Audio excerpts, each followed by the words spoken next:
เอาเติมพลังก้อนสางบ่ทันได้กินข้าวก็เลยยัดตัวได้สั่นเส้นไปหอยบ่ได้เด้เนาะจับกบจับไม้บ่ได้บ่อยู่เด้บ่มีแฮง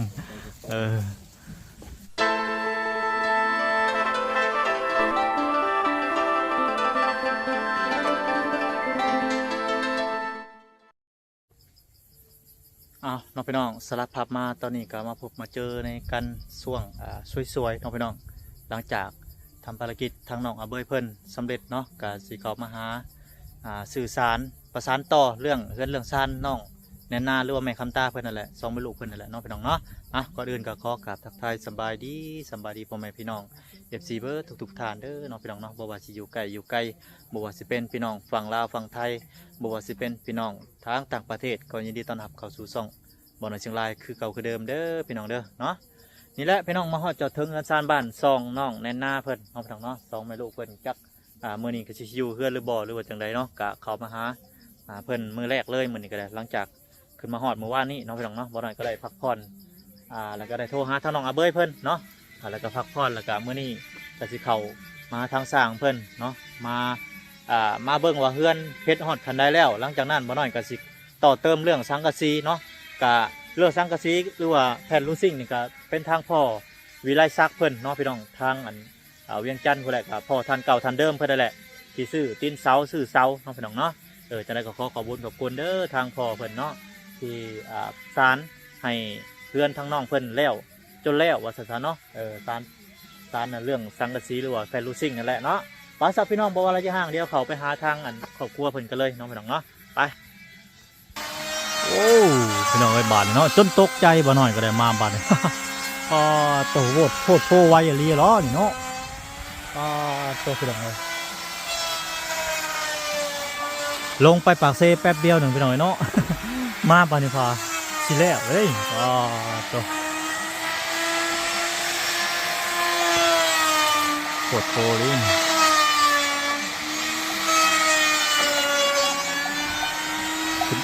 บันไดมาจะใช้ได้เนาะ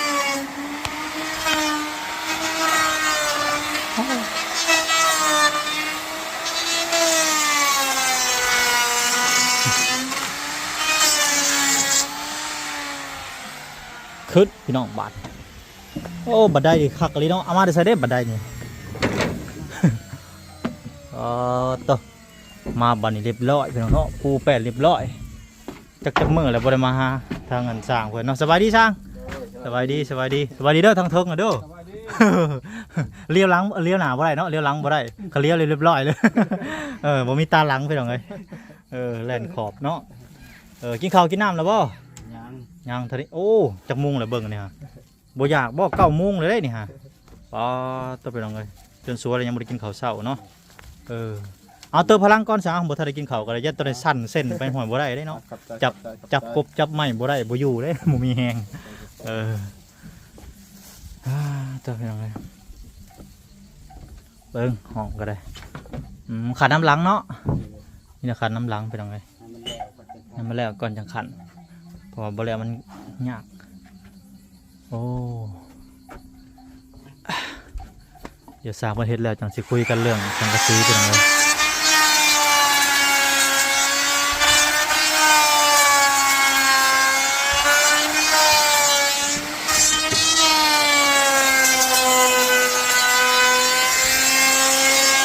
จากไรเนาะ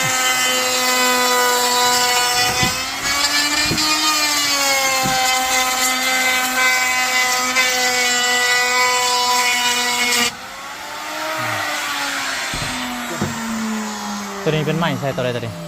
กันศาสตร์กันศาสตร์พี่น้องขับทักขางปัดล้มเนาะทางหน้าแล้วกันศาสตร์พี่น้อง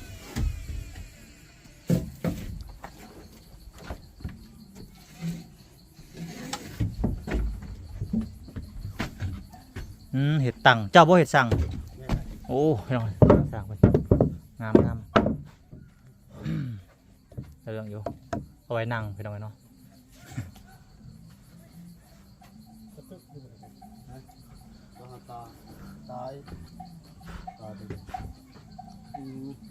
แต่ลงปากเซ่ฝนตกบ่ทางนี้มาขมือบ่เรื่องมือบ่มาขมือเลยก็ รถก็จอดไปพังนั่น นอนข้างคืน นอน โอ้ คืนเลย ป๋อฝนตกแห้งจะนอนค้างคืนสั่งเราก็ได้เนาะพี่น้องเลย นี่แหละวันสร้างนอน นี่พี่น้องเนาะสั่งพี่น้องบอกเป็นหยังดอกเอาหน่อย เขาบ่ได้แอมแค่อันนี้แล้วนอนมันขาบักเอาจะดีก็มุงเนาะสองสาม ยามันเพื่ออำนวยความสะดวกนั่นแหละไปยากเขาก็นอน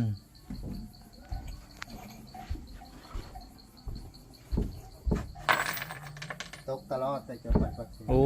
ตกตลอดเลยเนาะ อยู่กับสองสามมือนี่แหละสองสามมือที่เศร้าจากที่มันจะบอกว่าอยู่ตัวอย่างอีกบ่ แม่นบ่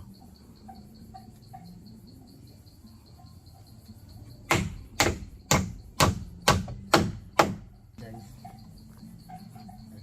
จังไปเนี่ย แล้วจะคิดนี่แหละตัวต่อก็นี่จะมีที่ใส่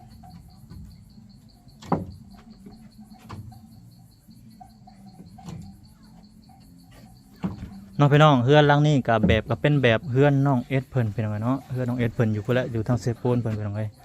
ก็พอดีคล้ายๆคือกันเลยเป็นยังไงแบบเดียวกันเลย ไปฮูบเลย แมนทางซาเพิ่นก็จัดให้ตรงหน้าปกเป๊ะเป็นยังไง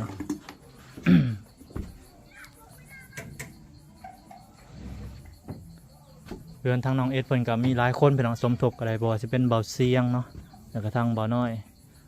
ทางอาจารย์พร้อมเป็นไงอาจารย์ลาวเฮา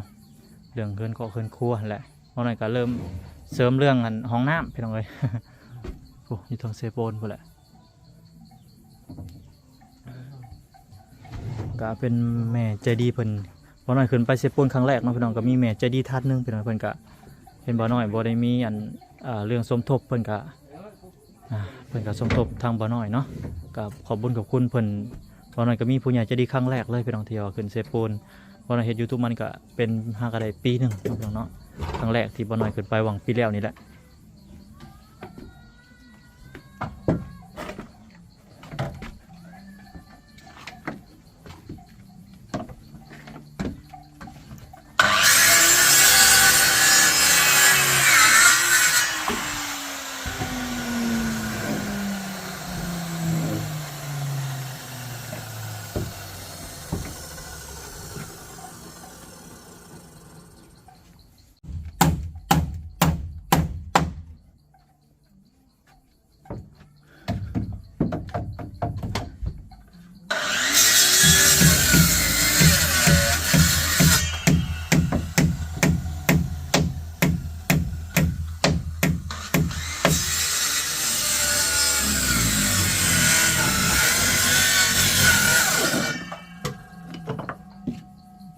เบยได้เข้าอันนั้นงานเรียบร้อยแล้วเนาะ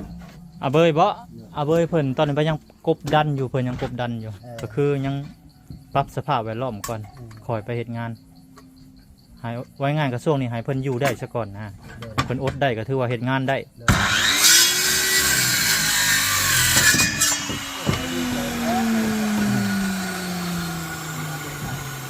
ก็พังเบิ่งขอพังเบิ่งอีกจักเดือนหนึงก็บ่ได้ตัดสินว่าเพิ่นสิอยู่ได้หรือบ่ได้ถ้าเบิ่งตัวจริงเพิ่นถ้าเพิ่นอยู่ได้ประมาณเดือน2 เดือนหรือว่าปีหนึ่งถือว่าโอเคแหละอยู่ได้แล้วแบบนั้นพังเบิ่งจักเดือนหนึงก่อน งานจะงานอาชีพกันทำแปลงรถเนาะ แม่น ทำแปลง อาชีพแล้วครับว่าเพิ่นเป็นเพิ่นยังมาบ้านก็มาแล้วแต่เพิ่น งานอาชีพ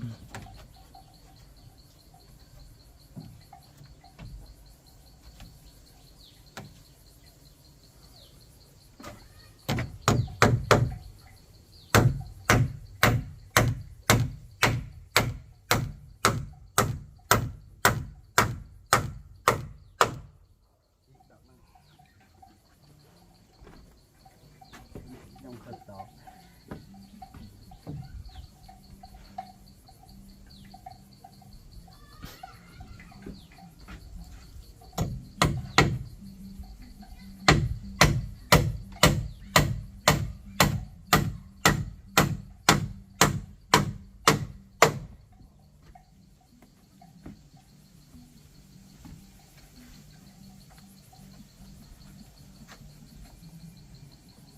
ซื้อวะ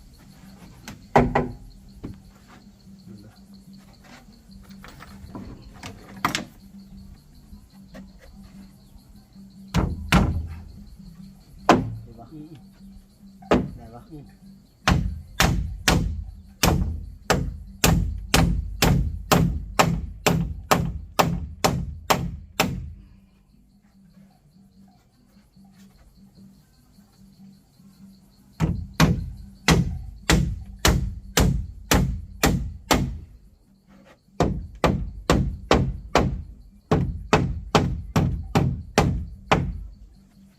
กือบมาบ่ทันเนาะมารอเนาะ โดยคำมาอยู่อีกจัก3-4 มื้อนี่เรียบร้อยแล้วเลยอันนี้ได้ขอยว่าสิอยู่ได้มื้อน่ะขอยเจ็บหูขึ้นมาก่อน เที่ยวกำลังม่วนว่าซั่นเพลินหลายเพลินกับพวกเที่ยวจนลืมแบบเจ้าของเฮ็ดเฮือนอยู่ พี่ ว่าสร้างเป็นตอนนี้ถ้าบ่ค่าเจ็บหูแล้วอยู่พุ่นเลยแหล้วน่ะ อยู่ไสก็ได้ข่อยน่ะ แม่นแล้ว เออใจบ่แงกแงะพี่น้องใจแงกอยู่ไสก็ได้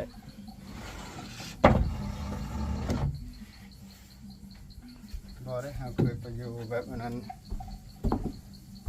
ลายดูลายอันนั้นเดือนไปอยู่ชื่อเฮาไปคืออันนั้นบ่นอน อ่า ไปอยู่เฮือน2-3มื้ออยู่เนี่ยได้จัดอยู่ บ่ นะ เออ แบบมันบ่ม่วนมันจะ บ่ม่วนเนาะ เฮาเคยไปเด้ แม่น คันบ่เฮิงๆพุ่นจะงอนแบบนี้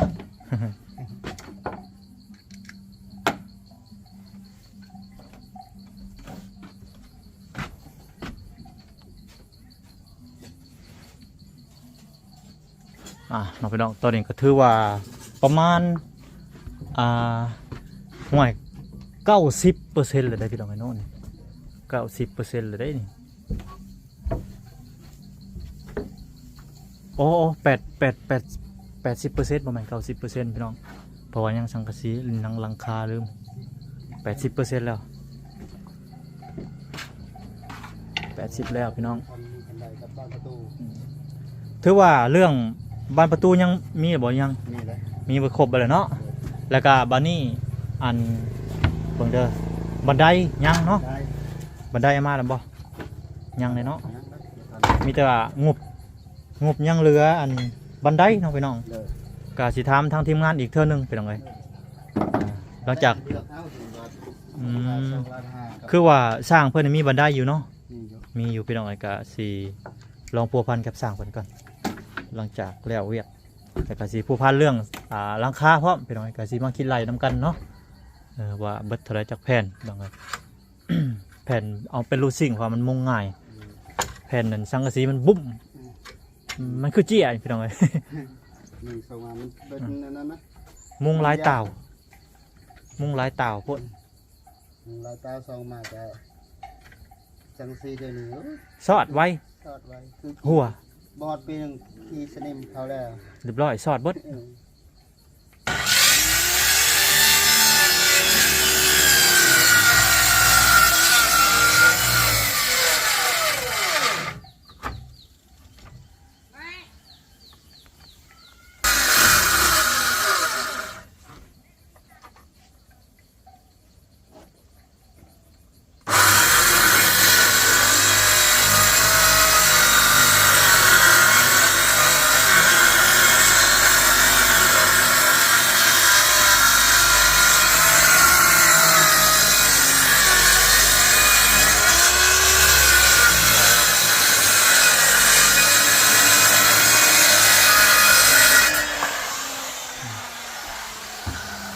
มีตัวปรับระดับเนาะ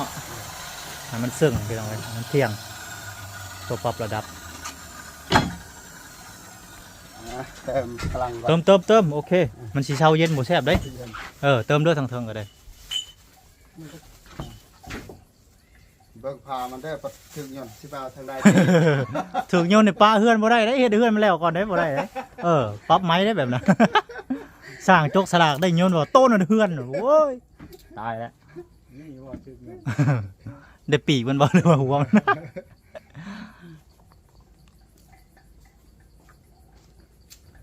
สุดท้ายมีแต่ถืออันขวดมันแหละพี่น้องเอ้ยยากๆแต่ขวดมันก็ยังยาก นั่นแหละอย่าคืออันนั้น ถือหัวยนต์ห่างนี่ต้อ ทำทีหนึ่งก็พอแล้วใช่ไหม แมน แอมลอยกวนหนึ่งก็ยังยากเลย ยากโอ้สร้างก็มีตู้ลำโพงอันนี้บ่ ดังคักได้เนี่ย นั่นแหละมันเสียนั่นแหละ โอ้สงสัยแบบโอ้ย เสียตูดมัน โอ้เบาเนาะตกก๊อบเบิ่งนี่นะหรือว่าจังใดจะสร้างมาได้ใช่นี่ ฟังงั้นชื่อตะหมวก โอ้คำเป็นของไทยแท้สร้างในรัชดา เออ นักได้เขาเคยจับอยู่ตัวของแท้นัก นักแห้งเลย ได้ โอ้ระดับ5-6,000หมดเลยของเจ้าเท่าไหร 400บาท โอเคของก๊อฟขับของแท้มัน5,000-6,000อันนี้มันนักอันนี้ตัวน่ะนุ่มน้องพี่น้องตอนนี้ก็ถือว่าใส่กันศาสตร์เพียงเนาะใส่กันศาสตร์เพิ่มอีก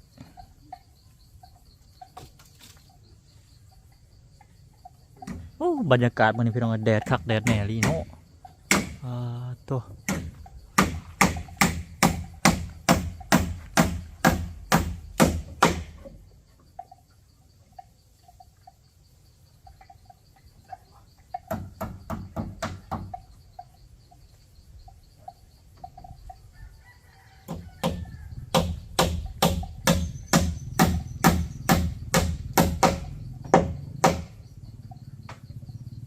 เบอร์นั้นน่ะเจาะใส่แน่ๆเลยใส่ขาวเลย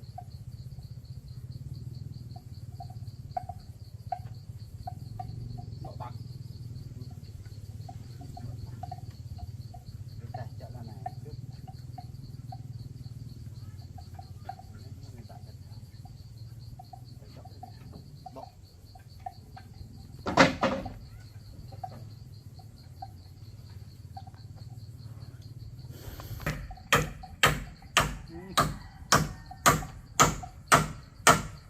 กันศาสตร์ใส่3 ขันไปหน่อยสามขันเนาะกันศาสตร์ ในตัวหนังด้วย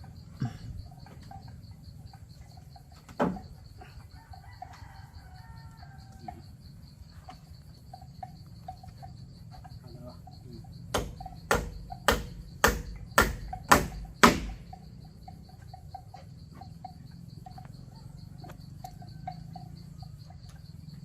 ก็ใส่ปลายชื้อตัวแยบไปลงสอง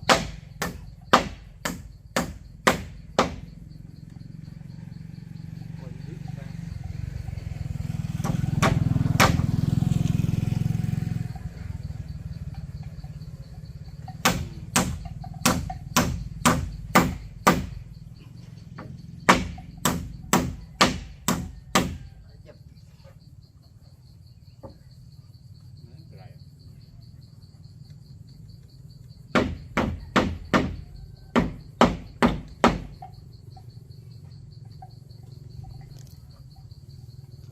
โอเคน้องพี่น้องกาสิให้ทั้ง3เพิ่นเฮ็ดการศาสตร์แล้วก่อนจังค่อย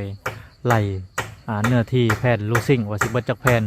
แล้วก็สิได้โทรถามทางสร้างเพิ่นว่าเบิดเท่าใดน้องพี่น้องเนาะแล้วก็สิแจ้งรายละเอียดอีกเทื่อหนึงน้องพี่น้องเนาะโอเคน้องพี่น้องพอๆกันอีพีหน้าสำหรับอีพีนี้ขอกล่าวคำว่าสบายดีพี่น้องสบายดี